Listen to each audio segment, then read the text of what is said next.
We will take the first question from Krisha Subing-Subing of Philippine Daily Inquirer. Hello, good afternoon, sirs.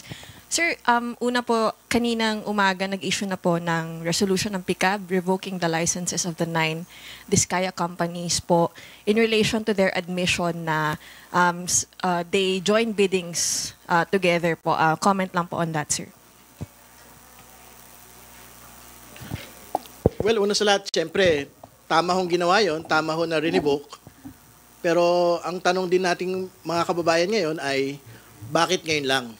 Bakit kailangan po magkaroon po ng pagsisiyasat ang Senado at Kongreso bago ho ma-revoke? Ibig sabihin, paano kaya naman pala nilang gawin ng sila eh? Bakit po nag-antay pa ng ilang taon ng pangloloko sa mga kababayan ho natin, pagkukuha ng mga kontrata sa pamamagitan ng iba't ibang mga kumpanya at pagsali sa mga bidding na sila-sila lang din po ang kasali. So, isang hakbang po ito para sa pagpapanagot sa mga diskaya at sa mga firms po nila, pero hindi po tayo dapat matapos doon. So, yung pong House Infrastructure Committee ay magpapalabas po ng subpoena laban sa dalawang Diskaya Link companies at inaasahan po natin na magpapakita po sila sa susunod po naming pagdinig. Dagdagan ko lang yung sinabi ni Kong Terry, no? Alam natin na may engineering process doon. So, ang ginagawa ng committee ngayon, yun nga, tinanggal na ng PICAB. Pero, ang isa sa mga ginagawa ng Infracom is to reverse engineer to make sure that the loopholes and gray areas matakpan na po natin para hindi na po maulit yung mga nangyari. Follow-up question, sir. Yung Senate Blue Ribbon po, they've already requested ILBOs or Immigration Lookout Bulletins po dun sa mga contractors and sa mga DPWH officials who are involved in the flood control scandal nga po. Will you follow in the footsteps of the committee, especially since kahapon po di nga po sumipot yung mga diskaya and medyo parang sunod-sunod na yung nangyayari sa kanila, na-seize na yung kotse nila, ito, na-revoke na yung licenses nila, and baka maging flight risk na po sila. Well, I think this is something that the committee will also do. And may nakita niya ata akong dokumento, hindi lang po yung Senate Committee. Yung pong may request ng lookout bulletin, kahit po ata yung DPWH new leadership, ay meron din po atang panawagan po ng lookout bulletin sa Department of Justice. So, correspondingly, the House Infrastructure Committee will also definitely request the DOJ to issue this order to the Bureau of Immigration.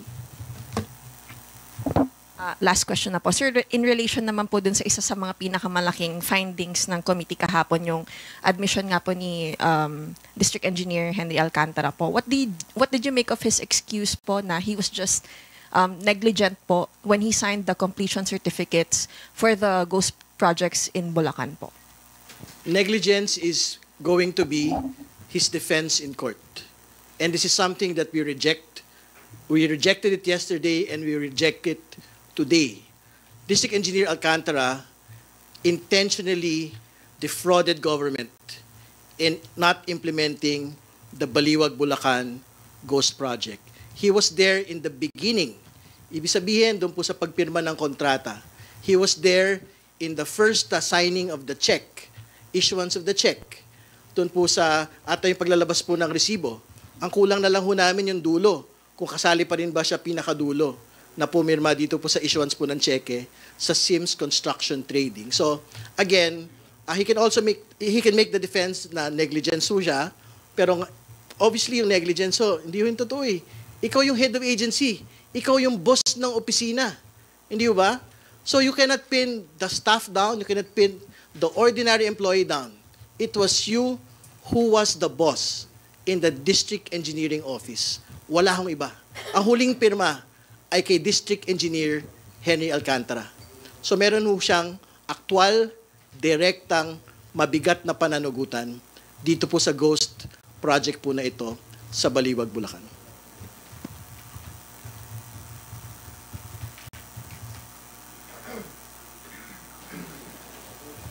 Krisha? Okay, next question will come from Elson Kismorio of Manila Bulletin.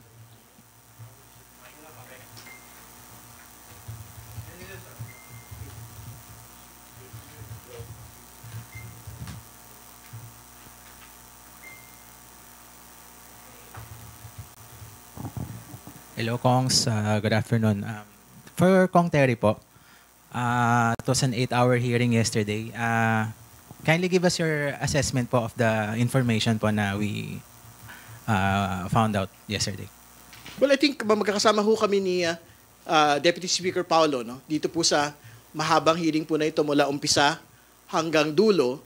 At I think naging successful po yung komite na talaga pong maging focused dito po sa ating pangako sa taong bayan na we will be project-based, evidence-based. No? At hindi ho tayo sabog sa pagpapatupad po ng ating pong pagsisiyasat. So yung unang dalawa po na mga ghost project at substandard projects na ilatag ho natin ng malinaw po ito. Si District Engineer Henry Alcantara, yung pong maraming mga admissions niya, particularly ho doon sa mga kontrata na kanya pong pinirmahan, doon po sa mga aktual na mga dokumento hanggang sa resibo. Talaga pong tinanggap niya po yung ilan po sa mga pinakita sa kanyang mga dokumento. So, ito pong mga bagay na ito, magsisilbi po itong mga dokumento, ebidensya sa future criminal proceedings, administrative proceedings laban sa kanya at sa lahat po ng magiging sangkot dito. Kasama ho yung Sims Construction Trading, kahit po yung pang mga ibang mga tauhan pa sa District Engineering Office po ng first DEO po ng Bulacan. Pangalawa, siyempre nasimulan na din po yung pagsisiyasat dun sa iba pang mga aspeto no nung kaso po na ito. May mga unleashed din po ng mga admissions din po kaya District Engineer Alcantara, particularly yung kanya pong gambling habit, yung pong paggamit ng mga peking IDs no sa paglalaro po sa casino. So na-unleash din po 'yan kahapon. Yung sa PICAB licenses din po no, talaga nakita ho natin doon na talaga may problema ho sila doon sa kabagalan ng revoke, penalize doon po sa mga airing contractors. At nakita natin ngayon, because there was a Senate and a Congress hearing, they were actually compelled to act. No? And to a certain extent, may binanggit din ho siya DS Kong Hun kahapon na kailangan magkaroon ng lifestyle check. No? Doon po sa mga opisyal po ng PICAB na baka naman talaga involved po sila dito po sa bentahan ng mga lisensya. At panghuli, syempre, marami din ho tayong mga natanong po ng mga kontratista doon. No? So, isang bahagi po doon yung pagtatanong po ni Congressman Jokno sa Centerways, no? Na nag-donate po kay Senate President Cheese yung kanila pong may-ari. No? So, we will let him proceed with that line of questioning in the future hearing. Pero pangalawa, syempre, yung pangako din ho natin to investigate further doon po sa mga undercapitalized firms, no? At very specific ho yung pagbabanggit natin mula umpisa hanggang dulo. Doon po sa MG Samidan at meron pong actual admissions po tayong na-elicit mula doon. Yung pong binabanggit niya na meron po silang 1 billion in cash bilang isa pong single proprietorship. Ibig sabihin po noon, hindi po ito kumpanya. Ibig sabihin, hindi po ito mga magkakaibigan na naglatag ho ng pera. Si Mrs. Samidan po, ang admission niya kahapon, siya mismo. Meron po siyang 1 billion in cash. No? For context, yung mga pinakamalalaki pong mga kumpanya sa construction business sa Pilipinas, pag tinignan po ninyo yung mga financial statements po nila at yung laki po ng mga kumpanya nila, hindi po ganun kalaki po yung cash in hand po sa mga financial statements po nila. Yung mga developers at construction firms na nakalista po sa Philippine Stock Exchange, hindi ho ganun kalalaki yung po mga cash in hand. So, sisiyasatin pa ho natin further, no? Ito pong misteryo nito pong MG Samidan single proprietorship. At this point, wala pa ho tayong binabanggit na wrongdoing po sa kanila. Pero syempre, hindi lang din naman sila yung single proprietorship actually. Doon po sa mga top 15 contractors. Meron pa ho atang isa. So we will look at them para makita ho talaga natin how they actually operate, and if we find out further, edi that's when we will make some conclusions as to their operations. Saka yung 8 oras naman ng hearing kahapon wala akong moment na nakita na tumanggi si D. Alcantara sa kahit anong binato sa kanya. Pati nga yung pagsabi niya ng negligensya pag-amin yun na hindi niya nagawa na maigi yung trabaho niya. So, wala siyang tinanggi actually. Lahat ng binato sa kanya kahapon, tumango lang siya. Saka nagpaliwanag ng konti. Pati yung paggamit ng mga peking ID sa casino, sinabi naman niya lahat. Pati yung pagsabi niya na negligent siya, pag-amin na rin yun na yung command responsibility sa yung trabaho niya, ay hindi niya nagawa na maayos. Siguro panghuli na lang doon sa admissions po niya, DE Alcantara. Very important po to note na I think talagang tinatanggap na niya yung kapalaran po niya. Alam niya na meron hong pagtatanggal sa serbisyo na mangyayari po rito. Tingin ko tanggap na niya na baka hindi na siya makakapagretiro mula sa DPWH. Tingin ko tanggap na niya na meron ho talagang kulong dito po sa nangyari po talaga dito sa Ghost Project po na ito. Ang hindi na lang humalinaw, tingin ko, at in his mind ay kung plunder ba ito o hindi, at kung siya ba talaga yung pinaka-main principal dito po sa nangyari pong ito. Kasi if you say that you're negligent, basically you're actually saying na you are not the most responsible. But I'm speaking as a lawyer, I think DE Alcantara, as the district engineer of that office, head of agency, is the most responsible for the Ghost Project in Bulacan. Kongs, bale, ang mostly na pag-usapan po natin ay yung first district of Bulacan. But do we have reason to believe after one hearing na the practice is prevalent or nag-i-exist sa ibang lugar po sa Pilipinas? Well, that is what the Infrastructure Committee is there to find out po. No? So, pwede ho kasing hindi lang po ito sa lugar po na ito. No? In fact, yung Wawa Builders, di ba, sa Senado, ito po yung kumpanya that when asked if you have ghost projects, ang sagot po niya ay, I invoke my right against self-incrimination. Ibig sabihin, he cannot actually make a direct answer of a yes or a no. And to be clear, yung pong Wawa Builders, hindi lang po sa Bulacan nag-ooperate.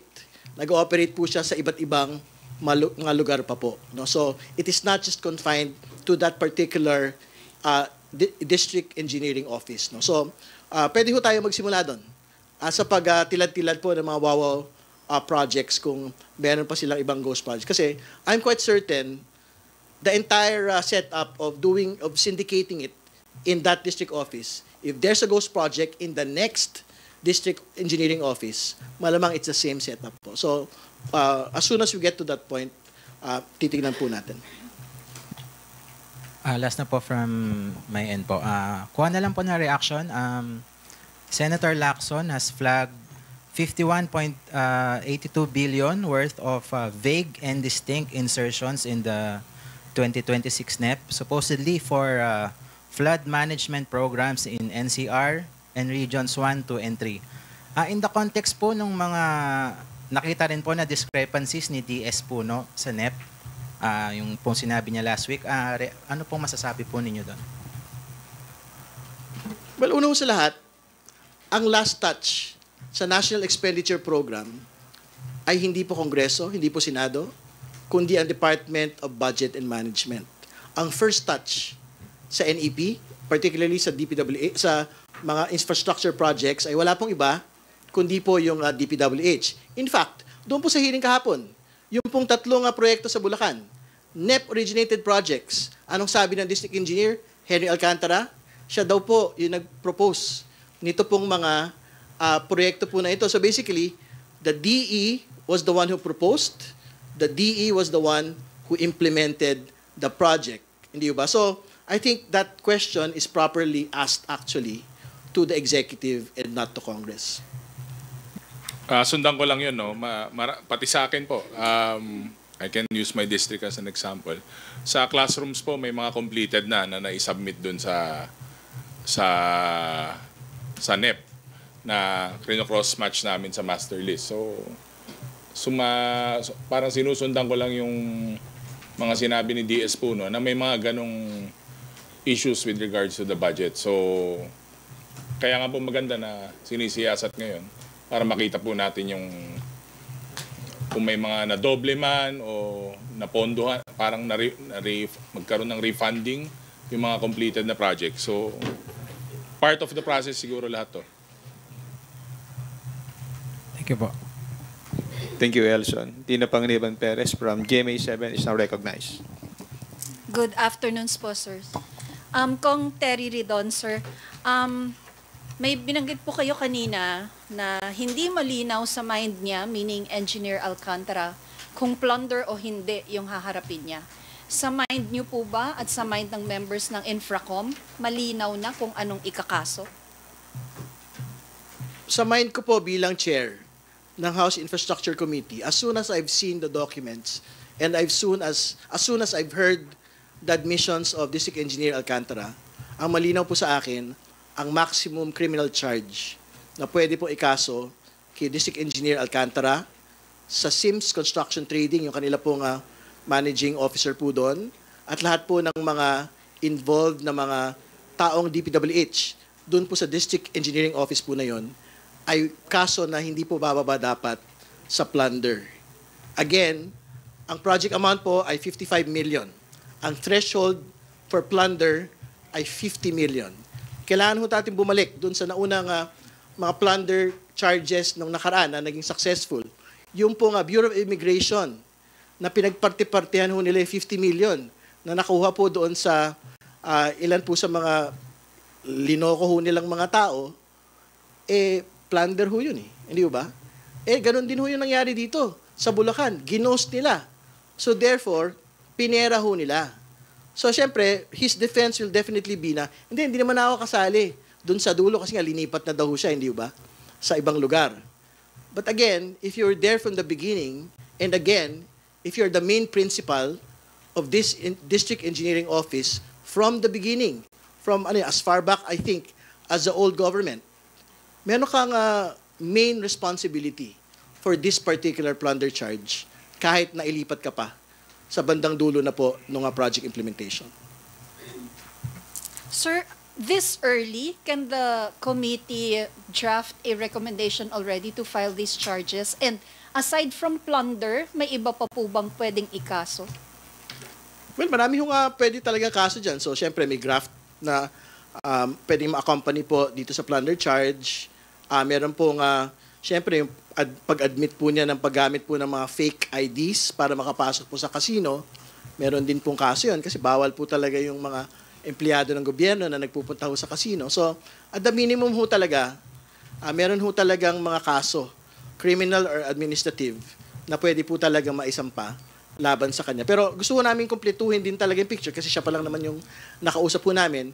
Gusto namin makausap yung St. Timothy, gusto namin makausap yung Wawaw, gusto namin makausap yung Sims Construction na sinabpina na ho natin para kumpleto at buo yung pong picture po na itsura ng mga kontrata pong ito at yung non-implementation po ng projects. Sir, on the full disclosure being required of the members of the Infracom, meron na po ba, I know that they have 5 days, but today, as of today, meron na po bang nag-submit? Wala pa. I think yung mga COMSEC hindi pa ho nag-report sa atin. Pero magpapaikot ho kami ng template para at least yun na lang po yung magiging guide ng atin pong mga House members na mag-submit po ng disclosure statements sa kanila pong mga komite. Dagdagan ko lang, Ma'am Tina, kasi may full disclosure na, di ba nga, na pinag-usapan kahapon. Pero when we run for public office, saka nung nanalo rin po kami, nag-submit na rin po kami ng aming mga SALN, meron na rin pong full disclosure na kasama yon. Pero, we respect yung nasabi po ni Attorney Chel Jokno, and kami naman po walang problema sa amin yung issue ng pag-submit ng full disclosure. Thank you. Sir, there might be congressmen involved in flood control projects who are not members of the 3 committees forming the Infracom. Can Representative Jokno's motion be applied to all members of the House? Kong Ortega, as a House Leader, you can also answer po. And Kong Rita. I think that will be subject to a new motion po. And maybe that is something that should be addressed to the House itself. Baka kailangan po ng House resolution. Kasi syempre, if the House committees in the TRICOM can only bind yung kanila pong members, no? So I think Congressman Jokno, if he wants to bind the entire House, no, to do the disclosures po, I think he will have to file a separate House resolution for this.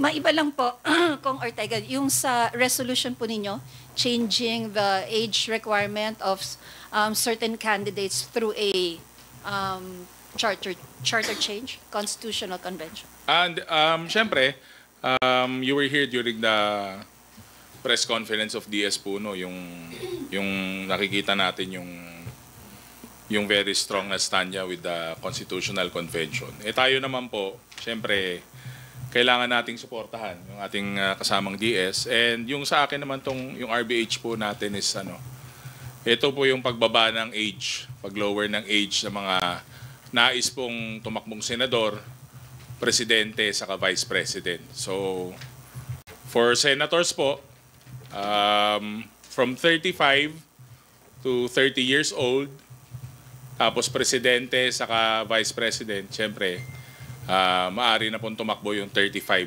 pataas po na age.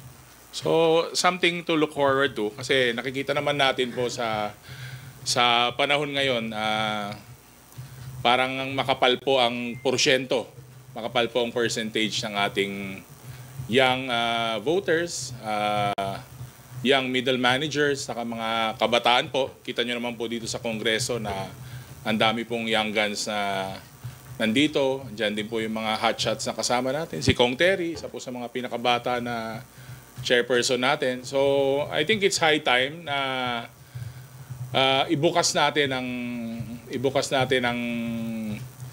mas masyadong institutional yung dating na parang minsan parang dapat old heads lang yung mga nandyan. So, we're opening up to a more collaborative type of government na kailangan po haluan natin ng mga bata saka mga sariwa saka bright minds nga po.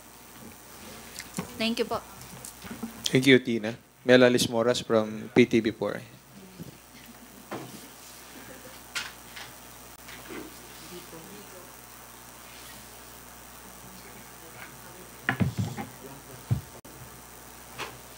Check 1, 2, 3. Follow up lang po about sa flood control projects. Kanina po kasi nag-hearing yung may briefing yung House Committee on Metro Manila Development at nabanggit nila yung listahan ng mga contractor sa NCR flood control projects. Ina-assess po kasi nila, sir, yung mga contractors and kasama dun sa mga very satisfactory ang performance ay yung St. Timothy Construction Corporation na isa sa mga nalilink sa Pamilya Diskaya. Ano lang po masasabi nyo dito na yung sa NCR flood control projects, very satisfactory yung assessment sa kanila and ito rin yung company na involved dun sa isa sa mga Bulacan flood control projects. And sa mga susunod na pagdinig po kaya ng Infracom, madidiscuss din yung flood control projects sa NCR. Jadi congratulations. Kung very satisfactory ho yung ang mga rating po nila sa NCR na, pero I think babalik ho tayo doon sa fact na when the President went to Bulacan, ito sa St. Timothy Project, hinawakan ho niya yung dike. Ano yung nakita niya? Steel cables, nahawakan niya daw po yung semento. Manipis yung bakal, manipis daw po yung pong semento. So, I think okay yan. Congratulations for that rating. Pero kailangan ibangga yun to what the President saw. And yun po, kailangan po talagang mag-abot-abot po yung mga bagay po. So, I think if they have nothing to hide, they have to go to all the hearings. Di ba? Para ho maging malinaw talaga na, and I guess they will challenge the revocation of all their licenses at iwawasiwas ho nila yung pong very satisfactory rating po na ito sa NCR flood control. So as soon as we get to that point na magpakita sila sa House hearing, then we will discuss further. Saka nakita naman natin na naka-zero in yung Infracom sa mga ghost projects, mga ghost flood controls, kumbaga. For the situation of NCR, kung gano'n na may very satisfactory rating sila, ibig sabihin na implement ng maayos. Kung wala silang ghost, mas problema sila sa basura na nagkaklag sa mga waterways, which is nakikita natin yan pag grabe yung baha. So parang may iba-ibang sitwasyon siguro kada lugar, pero yun nga, we are zeroing in on the ghost projects. Yung mga nabayaran pero hindi po na-implement. O kumbaga, nabayaran man, substandard naman. So, medyo dun po yung road na tinitake ng Infracom. You have to go back to the history of the Sky-linked firms, no? Di ba blacklist din sila? So, kumbaga, you have to look at the totality of their record, eh. Di ba? So, kumbaga, it's not enough to basically just cherry-pick. Meron tayong very satisfactory rating just to show na okay silang mga kumpanya. And again, we have to go back to the point that what did Ms. Diskaya actually admit? Sabi ho nila, sabay-sabay ho silang nagbibid sa mga iba't ibang mga proyekto. Hindi ba? Doon pa lang ho, kahit very satisfactory rating ka na, dapat ma-revoke ka pa rin eh. Hindi ba? Kasi niloloko po ninyo yung proseso. And as a result, nakita niyo ho yung mga itsura po ng mga luxury cars na labas-pasok doon po sa St. Gerard compound. Opo. And DS Ortega, Kong Ridon, hingan ko lang po yung reaction nyo sa statement po ng Malacanang na actually medyo napahapyaw na yung topic na to. Pero ito naman, President Ferdinand R. Marcos Jr. has directed the Department of Budget and Management and the newly appointed Secretary of the Department of Public Works and Highways to conduct a sweeping review of the DPWH budget under the proposed 2026 National Expenditure Program. Any reaction po? Well, siguro bago na-submit dapat yung budget dito, na double check, triple check din po siguro nila. Pero that's good that they'll do a sweep para makita po natin kung may irregularities nga or may na-miss out tayo dun sa budget ng DPWH. Pero yun nga, pag may mga ganun nga po na insidente, papasok po sa amendments yan dito sa Congress. So, siguro mas naagahan po sana ng konti para yung preparation ng 2026 nabigyan tayo ng mas pulido na budget kung gano'n. Although naiintindihan ko yung Pangulo na kailangan gawin to kasi nga iniiwasan natin yung certain na problema na magkaroon ulit ng ganitong issues. We will tackle this in the House and in the proper committees and isasubmit po namin. Ipapasa.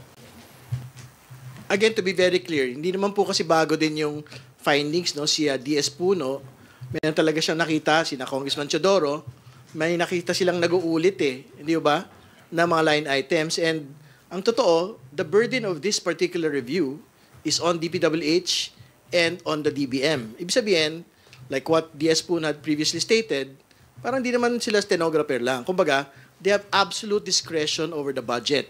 What will their excuse be? Sobrang voluminous ho ng files. It's not unacceptable. Yun nga yung trabaho ng budget Tila-tila rin po yung mga line items po na yan. So, ibig sabihin, they have actual discretion, they have actual power before submitting that entire NEP to Congress. No? So, okay, pag-aralan ho nila, walang problema. Yun din naman ho yung gusto talaga nating makita. Kasi hindi rin ho talaga pwede na meron nag-uulit ng mga line items kasi anong itatayo pa ho natin? Natayo na. Hindi ba? So, para ho, pag nag-full sweep po sila, mailagay ho natin yung tamang line item dun sa tama hong may pangangailangan para sa taon po na ito. Ibig sabihin, kung naitayo na ho yung school building A, dapat yung line item for this year, hindi na ho school building A. Dapat school building B na. No? So kung yan po yung gagawin, edi walang problema, susuportahan po natin ito. Sorry, isang follow-up na lang po about dun sa RBH na final ng Young Guns. DS, may mga nakausap na rin po ba kayong other lawmakers about this? Kumusta po yung reception nila about this measure po? Well, yung mga sa Young Guns, siyempre, parang naman to moot na sa mga kabataan.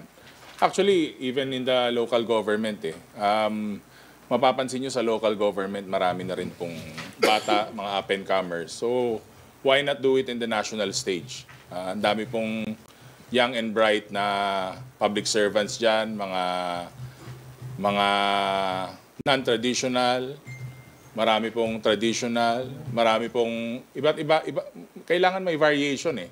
Siguro mas maraming bata na involved sa public service, sa politika, mas maganda yung collaborative effect nun. Kasi napapansin nyo na medyo mas madaling trabaho pag marami ring bata, maraming parang younger yung environment mo.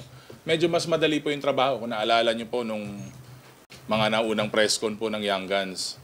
Pag meron po kami mga gustong pag-usapan, minsan naka-Zoom or naka-Viber lang kami. Kumbaga mas maraming naka-accomplish eh. Mas mabilis ng konti, mas collaborative, sabi nga nila. And syempre, mula naman pong may monopolya ng knowledge. Pero maganda din po kung yung experience ng mga mas nakakatandang public servant, saka yung gana, saka yung aggressiveness ng mga nakakabatang mga public servants, yun ang pinakamagandang kombinasyon. Kasi matatap mo lahat ng klase ng sectors, different segments, saka issues, mas madali po siyang i-address. So ako, I firmly believe na malaki ang pag-asa nitong RBH na to. Nag-signify na rin po si Senator Soto about it. Some members of Congress have signified support with the RBH. And sige, sabi ko, gawan natin ng resolution para sumuporta po tayo in case na magkaroon po ng CONCON at nandyan na lang po yan, naka-ready na po. Thank you, Mela. We're now giving the floor to Marian Enriquez of TV5. Good morning po. Kay Kong Terry, meron po kasi raw sinabi po si Senator Marcoleta na isa na raw po doon sa 15 contractors allegedly involved nga po doon sa anomalous flood control projects, umalis na raw ng bansa. Baka may info na rin po ba na i-feed po sa inyo maybe yung immigration or may nakuha na po ba kayo info regarding this? Wala pa po. Wala pa po. So, kung umalis sila ng bansa, dapat home pauwiin. Hindi ba? Ibig sabihin ko sa'yo, pagka umalis, I don't know the reason why they left, no? Pero meron ho talagang kailangan pong harapin, no? Not just the 15 contractors, but everyone who is actually involved in anomalous flood control projects, ghost and substandard projects. Sir, about Kong Zaldico, kasi nga hindi po siya, wala pa rin siya kahapon, meron pong mga congressmen, Booth Erice, ni Reyes po yun, Kong Chanco, Kong Leila, hinahanap po. And maaari ba, pwede natin siya paharapin po dito nga po sa Infracom? Ano na po bang update dito? Ano na pag-usapan ng committee? Well, like what we had stated yesterday, no? If Congressman Zaldico or whoever person, House member, is linked to an anomalous contract, anomalous transaction, anomalous fraud project relating to ghost projects, substandard projects in flood control or any infrastructure projects, they may be invited. It's consistent to what we had stated previously. If they are named, they will be invited to respond. And immediately after, we will recuse and send it to the independent commission. I think wala naman pong nagbabago pa ron. But to be very clear, the reason I think that there is a debate yesterday, they were insisting on inviting him not on a question of an anomalous transaction. They were asking him to be there on the question of budget insertion. And it remains to be my position that the House Infrastructure Committee is not the venue, it is not the committee for that. Hindi ba? They have to bring it somewhere else. You can bring it to the Committee on Appropriations, kung saan po talaga dapat yon pwedeng pag-usapan. Because this is a question of budget amendments, budget insertions in 2025.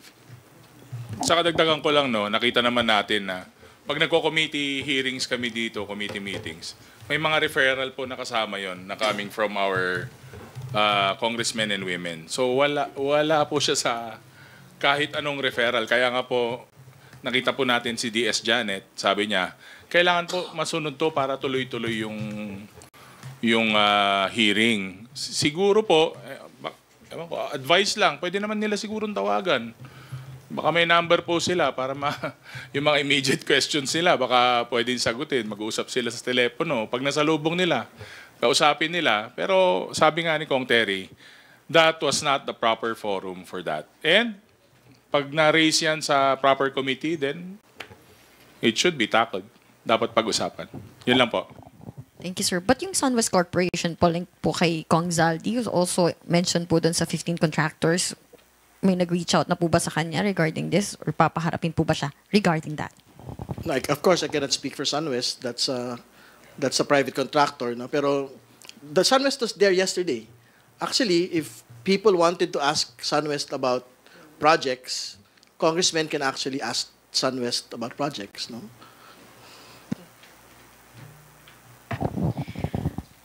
Sir, Kong Diaz Ortega, nabanggit niyo po kanina regarding po sa resolution calling for a CONCON to amend the Constitution. Maraming young and bright public servants dyan. Non-traditional, kailangan may variation. Meron po ba kayo napipisil na promising leader maybe from the LGU na possibly 39 years old by 2028? Naku. A mayor from maybe Napaka-specific a naman ng city? tanong mo. Yeah, from Pasig, I don't know. Kaya ba nandito si Mark? Hindi. Marami po talaga. Marami po talaga. Hindi ko na binibilang yung sarili ko doon kasi wala akong balak sa national. So, maraming possible dyan. Maraming up and coming na young executives, young congressmen. It's hard to answer for them, but right now, nakita nyo naman yung wave of popularity ni Kuya Vico Soto. Kuya kasi mukhang mas matanda siya sa akin. So, Vico Soto, dito sa House na lang, ang daming batang congressman na mga napakasipag saka napaka-idealistic. Wala pong limit kung sino po ang pwede na maapektuhan o mag-benefit sa bills na yan. But at the end of the day, we're not looking at the personalities. We're looking at the institution to create a more vibrant atmosphere, vibrant brand of public service, public servants. And siyempre, at the end of the day, siyempre, ang balik nito sa taong bayan. So, mabigat yung pressure sa resolution na to dahil kung sino man po yung mga mapapaupo at mapapasok sa national scene na mga papasukan po ng ganyang age, siyempre mabigat din po yung responsibilidad na kasama. Hindi lang po dahil bata ka, pwede ka na. Dapat, performing ka rin. Regardless of age. Diba? Sir, you mentioned Mayor Vico Soto. Sa tingin niyo po, ano kayang pwede niyang, if ever lang, na mapasa ito? Ano yung magandang takbuhan niya? Well, sabi niya, hindi daw siya tatakbo sa national kasi napanood ko yung podcast na hindi siya tatakbo sa national. Pero alam nyo dito sa trabaho natin, sa line of work natin kasi kasama kayo dito part kayo ng governance, di ba? Private o public, we are all part of governance. Wala pong limit yan. Mahirap naman po na manggaling sa akin. Siguro mas maganda kung siya po yung sasagot. Kung sabi ko nga, ang options lang 3. Pinapalitan natin yung age ng senador, vice president, saka president. So, mamili na lang po siguro siya kung saan siya mas tailor fit, kung saan siya mas kakailanganin. Sabi ko, marami pwede dyan. Sandro Marcos is an up-and-comer and is young. Hindi na po ako bata, huwag nyo na akong asahan dyan. So, tutulong na lang po tayo kung sino man po yung mga bills yung mga apektado sa resolution na yan. Kung magkakaroon tayo ng change saka magkaroon tayo ng CONCON. Yun na nga, sir.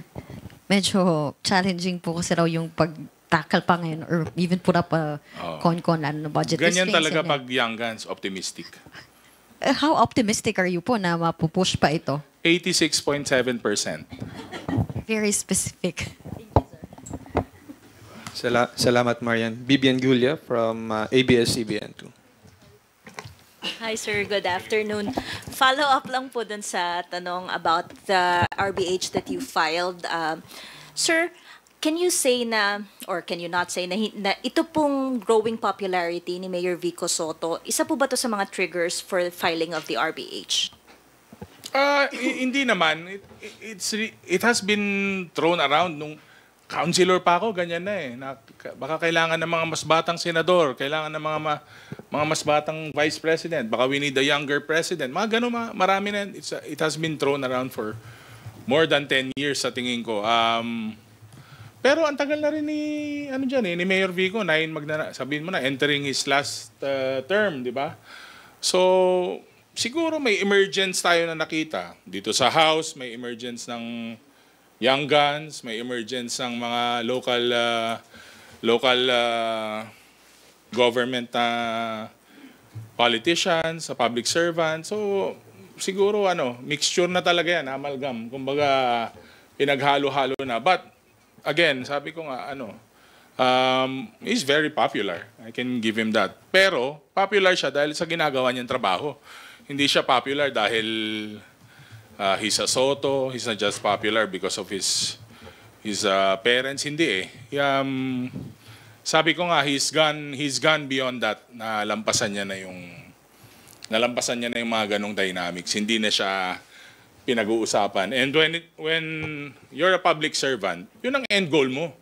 Na gusto mo, pag-usapan yung ginagawa mo, saka yung legacy na iiwan mo. Hindi pag-usapan ka dahil sa pangalan mo, apelyido mo. Yun ang pinaka end goal mo, na habang nag-deliver on yung legacy mo, yung mga natulong mo sa tao, at hindi na yung pangalan mo. Normal na yun, kaakibat na yun. Opo, sir. Kasi may mga views, and I think meron ding isang survey showing na parang siya lang yung main challenger against the possible challenger against the vice president if he decides to run and if he becomes qualified to run for president in the 2028 polls. Maaga pa kasi sa ngayon, kaya wala pang mga challengers. So, again, it's too early. Sabihin natin siguro mga going into next year and a few more months, doon mo makikita kung sino yung mga may balak, yung mga gustong tumakbo. Doon natin makikita yan. It's too early to tell. Saka alam mo naman dito sa Pilipinas, kung maganda intention mo, saka minsan maaga ka nag-declare, babakbakan ka na. Diba? Usong-uso pa naman trolls ngayon. Okay. Sir, kay Kong Terry naman po, may I get your comment on the admission of Centerways Construction and Development Inc. President Lawrence Lubiano yesterday na isa po sa kanyang mga kapatid ay elected mayor of a town in Sorsogon and another a councilor po, at meron din po silang mga government contracts, government projects doon sa area na yon. At doon po sa statement din niya, sir, if I can get your comment, saying yung 30 million campaign donation to Senator Escudero was done in his personal capacity and did not come from his company. Siyempre, that question will be resolved by the COMELEC, no? And siyempre, I'd like to mention also that the COMELEC might pierce the corporate veil. Ibig sabihin, kasi pagka mga kumpanya, pinaghihiwalay po yung kumpanya at yung tao eh. Di ba? Pero it is also possible na yun po yung gawin po ng COMELEC, na ipipierce yung corporate veil kung saan wala na hong gagawing distinction between the firm itself, which is Centerways, and the president, who is Mr. Lubiano. That particular piercing is very important kasi pag-usapan ho doon, maybe I don't know when, or maybe in the course of the House inquiry or the Senate inquiry, kasi tatanong ho sa kanya doon kung if you operate Centerways ba, paano? Ikaw ba yung mga nagkakasa ng mga kontrata? Ikaw ba yung intimately going through the bids? Ikaw ba yung talagang nakikipag-usap sa mga supplier? Ikaw ba yung nakikipag-usap sa mga ahensya? So yun po yung mga instances na baka sabihin, for example, na COMELEC na, para ikaw naman lahat pala eh. Hindi ba? So ipipierce na namin yan. So I understand that that is his defense, na it was done in his personal capacity. Pero ultimately, the question is, where did you actually get that 30 million? If you got it from Centerways, then probably that 30 million was also taken from, the donation was actually made by Centerways. Di ba? So, I don't want to prejudge it at this point, pero I think yan po yung magiging takbo po ng pagsisiyasat na gagawin po ng COMELEC sa usapin po ng Centerways and Mr. Lubiano's donation to Senate President Cheese. Sir, sa admission na may kamag-anak po siya dun sa mga lugar kung saan meron po silang government property, may mga violation po ba? Well, I think yan po yung isa sa mga real problems that, you know, this yung conflict of interest questions relating to government contracts are concerned, no? Kasi I don't think there exists a law today kung saan parang yung mga kapatid, mga kamag-anak, hindi pwedeng sumali sa mga pinagbabawal po ng mga negosyo, particularly po yung mga government contracts. Actually, ang kailangan pong panagutin doon kung sakali, hindi naman si Mr. Lubiano Di ba? Kundi yung mga kamag-anak na nasa gobyerno. Which is why I think there are several measures in the Senate and maybe in the House na nagsasabi na dapat yung pong mga kamag-anak ay dapat hindi din sumasali sa mga kontrata ng gobyerno within the 4th degree of consanguinity. Ibig sabihin, hindi pwede na, sige, ibibigay ko na lang din sa anak ko yung magpopolitika muna ako. So, ibig sabihin, pag kami ganun pong batas, talagang the entire family should be out of the business. Kasi, ang totoo naman, hindi lang naman po si Mr. Lubiano yung conflicted. Meron pong ilan pang mga senador. In fact, marami ding mga kongresista. I think ganyan po yung sitwasyon. No? So, to basically just to put a stop to it, baka yan pong legislation, I think at the Senate, maybe in the House, dapat po maisulong din po talaga ito. I'd like to be clear on the conflict of interest provisions. No? In the Constitution, yung pong members of Congress, hindi ho yan pwedeng kumuha ng mga kontrata sa gobyerno. Yun yung una. Second, sa Anti-Graft and Corrupt Practices Act, hindi rin po pwede. No? So, yun po yung dalawang principal regulations and laws governing po government officials. No? Pero yung pong pagbabawal, for example, dun sa tiyuhin, pinsan, kamag-anak, no? I don't think wala akong specific pa talagang batas na nagbabawal po dito. Pwede ako magkamali, I have to review it again. No? Pero I think wala pa akong ganyan today. Thank you, Bibian. Next is Rose Cas from UNTV. Please proceed. Good afternoon po, Kong. Since kahapon po sa House Infracom ay pinagtiba yung motion ng written disclosure ng mga House Infracom members na walang conflict of interest doon po sa ginagawang investigasyon, hindi rin po ba po pwedeng maging initiative ng House Infracom na once and for all linawin? Dahil po may mga kapwa kongresista po kayong lumalabas sa mga reports na may ugnayan sa mga contractors. Hindi po ba pwedeng maging initiative yun ng Infracom? For example, ang Philippine Center for Investigative Journalism, may reports sila on certain lawmakers na may kaugnayan sa mga contractors. For example, si Congressman Elizalde Co sa SunWest, although he was reportedly divested from the company since 2019.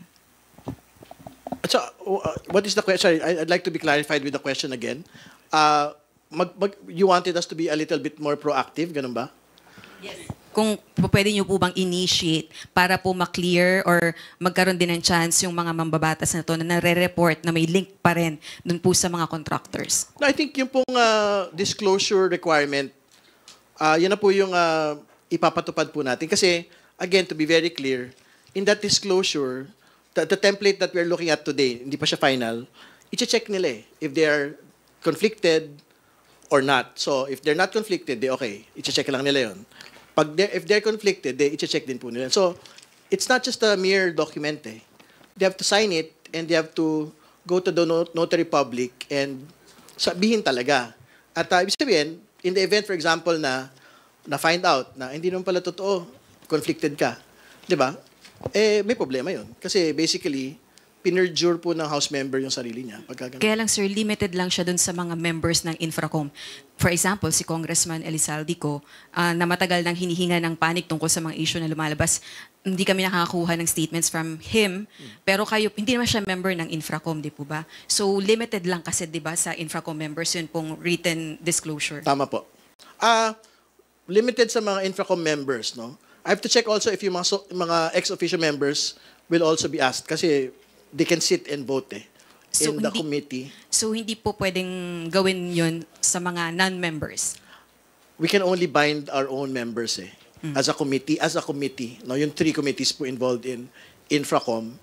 If that is the case, I think yun, like what I stated earlier, si Congressman Jokno, if he wants an entire house na disclosure, kailangan ho niyang gumawa po ng house resolution for this I see. para ma-cover po lahat ng mga non-members po of the House Infracom.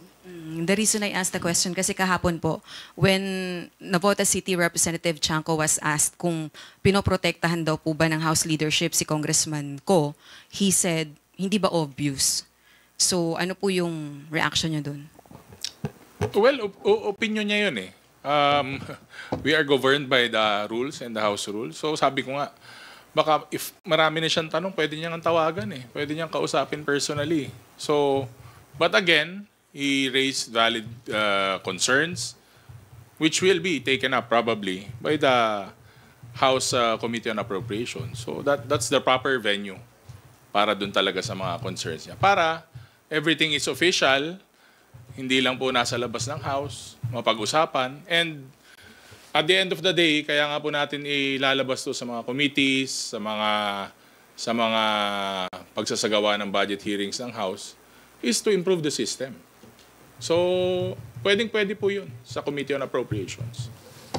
Just to get a categorical answer, ibig sabihin yung House leadership, hindi po pinoprotektahan ng House leadership yung mga congressmen na nalilink sa Hindi. mga contractors. Hindi. Okay po, kay Congressman Ridon po ulit. Kahapon po kasi sa investigation, it seems like ang daling umamin po ni former DPWH Bulacan 1st District Engineer Alcantara sa mga tanong, pati sa pagkakasino, pati dun sa pag-fake ng ID, pati dun sa pagpirma. Hindi po ba, does it sound an alarm na ang bilis niyang umamin, inaamin niya agad na kasalanan niya? And wala po kayang, hindi po ba yun kahinahinala for you? Hindi ho, kasi admission against interest yun eh. Yung pag-admit niya na nagpupunta siya sa casino using false identities, may kasasapitan ho talaga siya nun. Di ba? Yung pag-amin niya, dalawang bagay naman yung inamin niya eh, negligent siya dito sa mga proyektong ito. Pangalawa, pumapasok sa mga casino na fake IDs, no? May kasasapitan ho siyang malubha eh. Kahit yung negligence, may kaso yun eh. Di ba? May kasong kriminal yun. May kasong administratibo yun. So, to a certain extent, we appreciate his candor in making all of these admissions. No? Pero again, alam din namin that he's also trying to save himself from the plunder charge. And I stated again na I don't think he can escape from that plunder charge. So malayong mangyaring fall guy siya. Paano mahirap maging fall guy kung ikaw yung boss ng opisina eh? Tapos ikaw yung pumirma eh. Sa mga cheque, ikaw yung pumirma sa mga kontrata, no? So, I don't think there is no fall guy in this particular Ghost Project case. Sorry, I'll clarify lang yung binanggit ko sa yung pong mga conflict of interest, no? Yung pong prohibition on certain relatives ay sa Anti-Graft and Corrupt Practices Act. Ito po ay applicable lang sa Pangulo ng Pilipinas, Vice Presidente, Senate President at Speaker of the House. Ibig sabihin, hindi sila pwede magkaroon ng mga transaksyon kasama yung mga kamag-anak po nila within the 3rd degree. So this does not apply to members of Congress, whether senator or congressman or local politicians in the local government units which is yung pong specific case po ni Mr. Lubiano. So tama yung binabanggit nung iba, kailangan po ng bagong batas to not just bind the President, Vice President, Speaker, and Senate President, but to bind all members of Congress. No? At kung gusto natin isama, kahit yung pong mga local government executives po.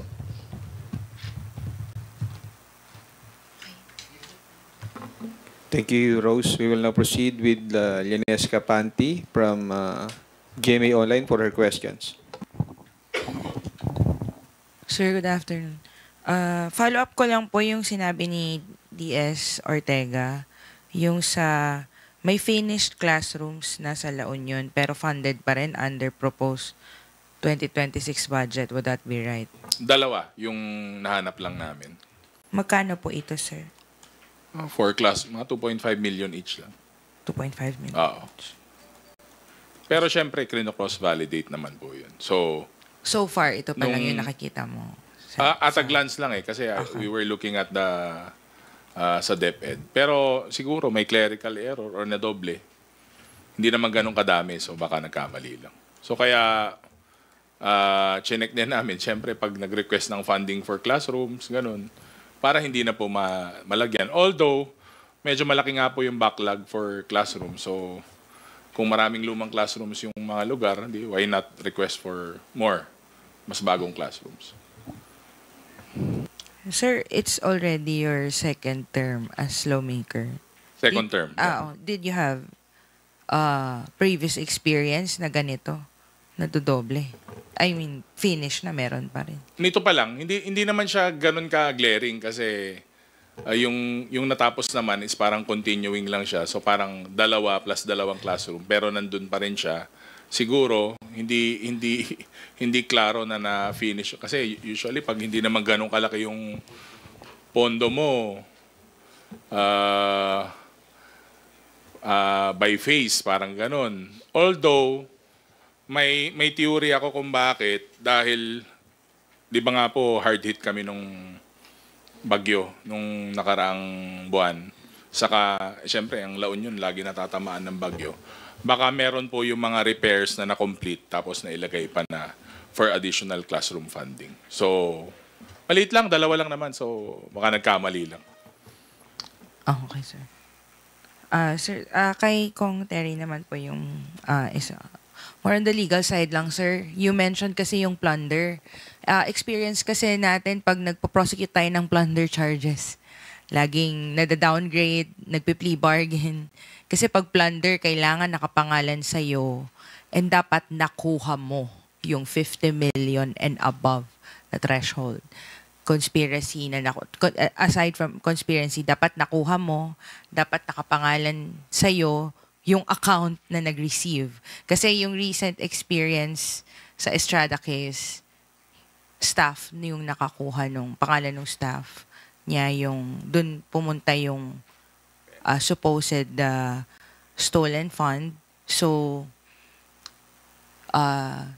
Senator Estrada was not found guilty dun sa higher crime. Dito ba sa flood control na to, dapat plunder agad ba, sir? Given na yan nga, mataas kasi yung requirement for a plunder conviction and yung by experience lang. Laging sa Makati parking building just 2 weeks ago, lahat acquitted. Walang not a single person was found guilty. Initially plunder din ito eh. So ano nangyari? Parang sir, advisable ba na plunder? Or dapat graft muna? Kasi graft is just partiality eh. Yung pinaka main requirement niya. And yung malversation naman, using the budget for a different, yung budget for a certain budget item, ginamit mo para sa iba kasi yun yung malversation. Just like to get your thoughts also as a lawyer. Thank you. Okay. Yung pong kaso po ni District Engineer Alcantara, syempre, ang kailangan hong bahagi pa ho nito yung testimony po ni Sally Nicolas Santos, no? Which is the manager or owner of Sims Construction Trading. So, kailangan ho talagang palutangin, hanapin, isabina, no? Si Sally Nicolas Santos, Sims Construction Trading. Kasi siya ho yung pwedeng magbigay ng dagdag na impormasyon sa Senado, sa Kongreso, so kahit ano pa hong mga bodies po sa bansa, kung ano po yung nangyari sa mga cheque po na inisyu sa kanya. No? So, ang pagtingin ko naman ho, dapat yung pinakamataas na talagang papasok po na charge yung dapat pong una na ikasa. No? Kasi ultimately naman, no, pag na-downgrade, di ba na-downgrade po to graft? No? Ganun din ba yung nangyari kay Janet Lim Napoles eh. And to be clear, na-convict ho siya on plunder and na-convict ho siya on graft. So, pwede hong magkasabay, pwede hong magkahiwalay yung pong mga kaso na ito. Ang importante, tumakbo, ang importante, may mapanagot. Whether it's Sally Santos, who basically received the funds, and District Engineer Henry Alcantara, and everyone else who is involved in this ghost project.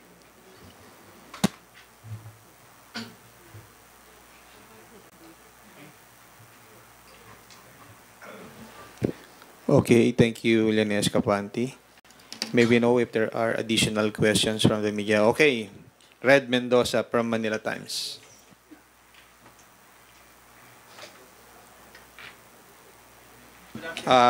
Excuse me, Red. I'll just make an announcement. There will be another press conference forthwith after Red's question. Proceed, Red. Ay, good afternoon. Okay na. Sir, Kong, Paulo, good afternoon. Ito lang kasi yung ano ninyo, yung resolution ninyo smacks clear of saying na you need a competitor against Vice President Sara Duterte. Ito ba ang aim nito?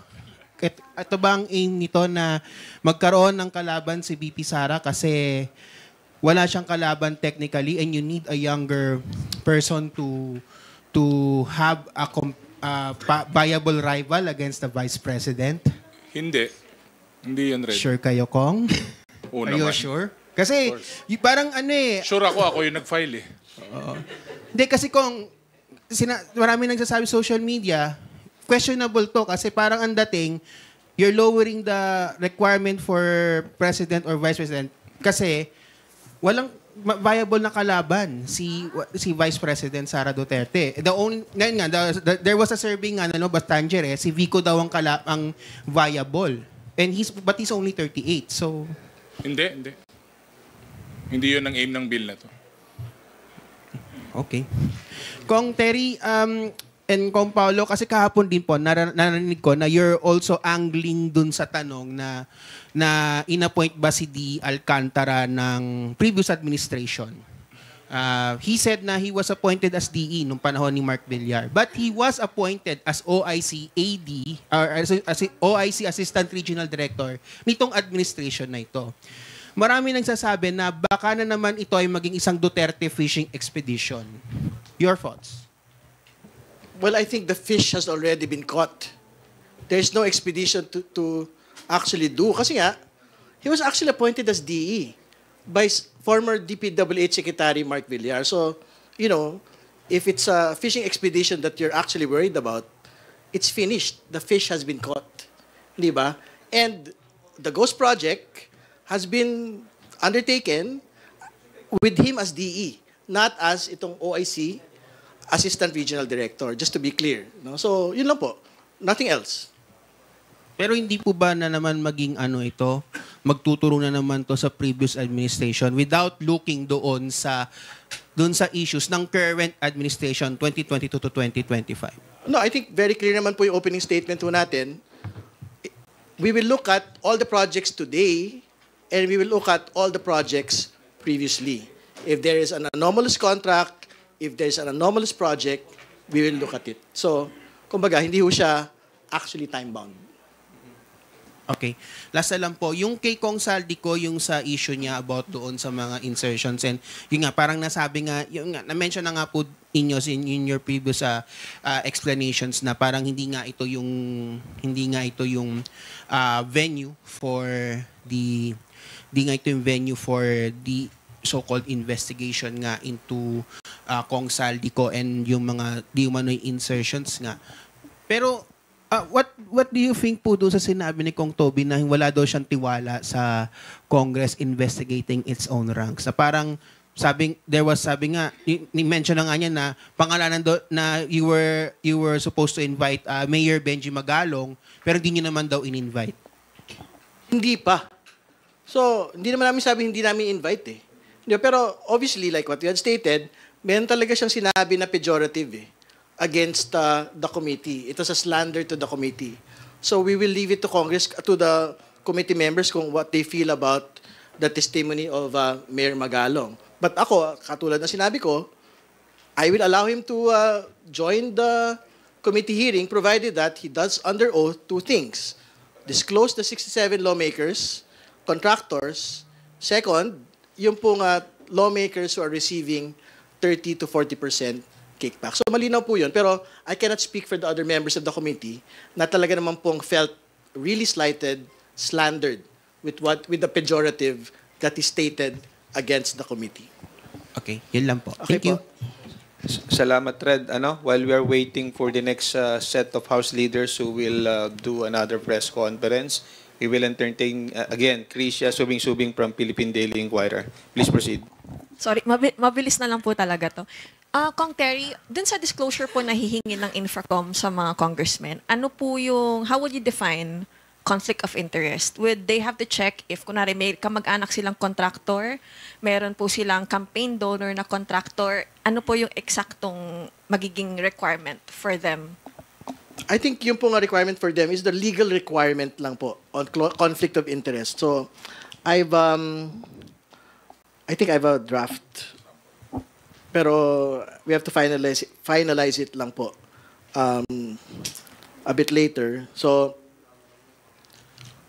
basically, the disclosure is that the House member declares that he has no business, financial, or pecuniary interest, whether direct or indirect, that may affect or be affected by the subject matter of the investigation. Yun po yung first point, no?